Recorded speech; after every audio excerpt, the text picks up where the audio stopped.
Mesdames et messieurs, bonjour. Vous êtes à l'écoute de l'élan africain. Bienvenue dans cette nouvelle édition d'Afrique Hebdo, un rendez-vous hebdomadaire retraçant les grandes lignes de l'actualité africaine. Au sommaire, en République démocratique du Congo, le M23 semble prendre le dessus sur l'armée gouvernementale. Entre-temps, les efforts diplomatiques se poursuivent dans la sous-région pour tenter de résoudre la crise. Le Niger met fin à sa coopération militaire avec les États-Unis. Le pouvoir de Niamey estime en effet que la présence militaire américaine sur son territoire est inconstitutionnelle. Au Sénégal, deux principaux opposants ont été libérés de prison jeudi soir. Ils vont ainsi pouvoir participer à la campagne électorale pour la présidentielle de la semaine prochaine, le 24 mars. Bienvenue.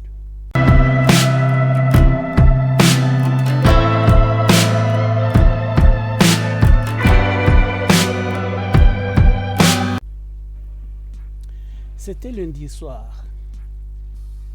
C'était lundi 11 mars, lorsque le ministre angolais des Affaires étrangères, Tete Antonio, a annoncé que le président rwandais Paul Kagame a donné son accord pour rencontrer son homologue de la République démocratique du Congo, Félix Tshisekedi. Le président rwandais venait d'avoir le même jour un tête-à-tête avec le chef de l'État angolais, Joao Lourenço.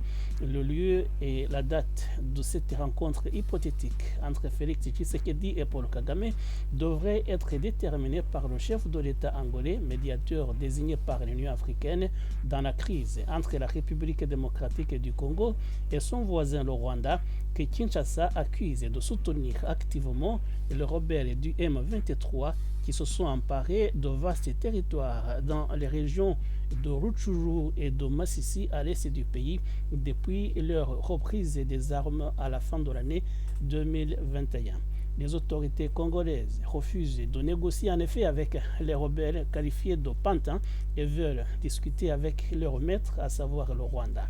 Écoutons à ce propos les explications du président Félix Tshisekedi. Le Rwanda a continué à réveiller ce M23, je dirais même pas réveiller, c'est caché derrière le M23. Et c'est ça la raison pour laquelle je ne discute pas avec le M23. Les négociations ou discussions, moi je préfère dire discussions, je les veux. Je les veux qu'avec le Rwanda, parce que c'est lui mon agresseur. Et je l'ai dit d'ailleurs dans la salle à Addis Abeba, à Paul Kagame lui-même, en disant « C'est vous que je veux avoir de face à moi dans une discussion pour savoir et vous poser la question de savoir qu'est-ce que vous voulez à mon pays, à mon peuple. Pourquoi vous continuez indéfiniment de tuer mes compatriotes et de piller les ressources de mon pays. C'est tout ce que je veux comme thème du dialogue, parce qu'il n'y a rien d'autre. Je ne lui dois rien, il ne me doit rien. Mais il doit simplement m'expliquer pourquoi est-ce qu'il s'acharne à massacrer mes compatriotes de cette manière, injustement, depuis tant d'années, et pourquoi est-ce qu'il continue systématiquement à piller les ressources minières et autres, parce qu'on ne parle pas de l'agriculture, mais notre thé, notre café va aussi au Rwanda, et quand il arrive là-bas, il est estampillé Made in Rwanda, alors que c'est le produit du vol des Congolais, du sol congolais. Sur le terrain, alors que les forces armées de la République démocratique du Congo, soutenues par les forces de la SADC, la SAMIDI-RC, semblaient ces dernières semaines à mesure de repousser les assauts de la rébellion, le M23 est revenu en force depuis quelques jours et a conquis de nouvelles localités, notamment dans la région de Rutshuru. Le directeur de la division de l'ONU chargé de la coordination des opérations humanitaires, Ramer Khassangingam, qui s'est rendu sur les lieux vendredi, a exprimé son inquiétude de l'encerclement de la ville de Goma par des groupes armés. Le gouvernement congolais appelle cependant la population à ne pas s'alarmer et assure préparer une riposte à la hauteur de la situation. Pour les autorités de la République démocratique du Congo, l'aventure du M23 prendra bientôt fin. Le gouvernement congolais veut aussi, dans le même temps, punir sévèrement les officiers et les soldats de l'armée régulière qui trahissent leur pays en coopérant avec les agresseurs. C'est dans ce cadre que le ministère de la Justice vient de publier un communiqué annonçant le rétablissement de l'application de la peine de mort. Dans ce communiqué, le ministère de la Justice a déclaré que la peine capitale serait réservée aux délinquants impliqués dans des complots criminels, des bandes armées et des insurrections, ainsi qu'à ceux qui constituent des trahisons, qui commettent des trahisons et des crimes de guerre. Il s'appliquera également aux militaires, y compris ceux qui se rebellent ou désertent et rejoignent les rangs ennemis. La fin du moratoire sur la peine de mort, vieux de 20 ans, inquiète les organisations de défense des droits de l'homme qui qualifient la décision d'inconstitutionnelle. Le gouvernement de la République démocratique du Congo vient de violer ses engagements internationaux en matière de protection des droits de l'homme, mais en même temps aussi, il viole la Constitution de la République démocratique du Congo, en ce que l'article 61 de cette Constitution interdit l'application de la peine de mort. Les autorités nigériennes ont déclaré samedi que la présence militaire américaine dans le pays n'était plus justifiée. L'annonce a été faite à la télévision d'État après des entretiens de haut niveau entre le pouvoir de Niamey et des responsables diplomatiques et militaires américains cette semaine.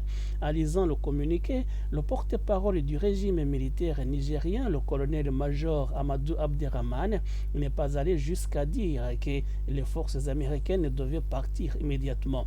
Il a cependant déclaré que le Niger suspendait sa coopération militaire avec Washington et ajouté que les vols américains au-dessus du territoire du pays ces dernières semaines étaient illégaux. Comme pour justifier la décision du pouvoir nigérien, le colonel Amadou Abderrahmane a qualifié la présence militaire américaine dans son pays d'inconstitutionnelle. La présence américaine sur le territoire de la République du Niger est illégale et viole toutes les règles constitutionnelles et démocratiques qui voudraient que le peuple souverain, notamment à travers ses représentants élus, soit consulté pour l'installation d'une armée étrangère sur le territoire national. Au Sénégal, les opposants Ousmane Sonko et Bassirou Diomaye Faye ont été libérés jeudi soir. Les deux hommes étaient incarcérés depuis 7 et 11 mois pour plusieurs chefs d'inculpation, dont celui d'appel à l'insurrection. Ils sont les principaux bénéficiaires de la loi d'amnistie ratifiée jeudi soir par le président Macky Sall. La libération de ces deux figures de l'opposition, après des mois derrière les barreaux, a déclenché un mélange de liesse et d'incertitude politique dans les rues de la capitale Dakar. Ancien percepteur charismatique et maire de Ziguinchor dans le sud du pays, Ousmane Sonko est considéré comme principal challenger du parti au pouvoir du président Macky Sall. Après sa libération, il a déclaré que le combat continue et qu'il est déterminé à faire gagner son camp lors de l'élection présidentielle du 24 mars. Nous avons suivi notre destin et nous allons continuer à le suivre. Il était dit qu'on passerait par ces étapes. On n'en est pas sorti moins grandi qu'avant. Donc, ce n'est que le destin que nous suivons. La seule victoire, ce n'est même pas quand on va gagner le 24, Inch'Allah. C'est à la fin de notre premier mandat. Et on verra quelle appréciation les Sénégalais font de ce qu'on a fait. Le principal allié d'Ousmane Sonko, Bassirou Diomaye Faye, également libéré de prison jeudi soir, a été désigné candidat de l'opposition à la présidentielle. Il décline ici ses principales ambitions en tant que candidat. Il faut réduire les pouvoirs du président de la République, donner plus de prérogatives au Premier ministre pour lui permettre de conduire correctement ses missions, de remplir correctement ses missions et surtout de mettre un terme au fait que le président de la République écrase de tout son poids les autres pouvoirs, à savoir le législatif et le judiciaire.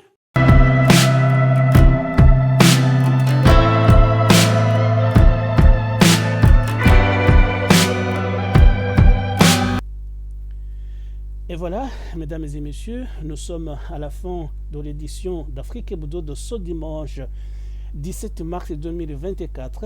En voici les titres principaux.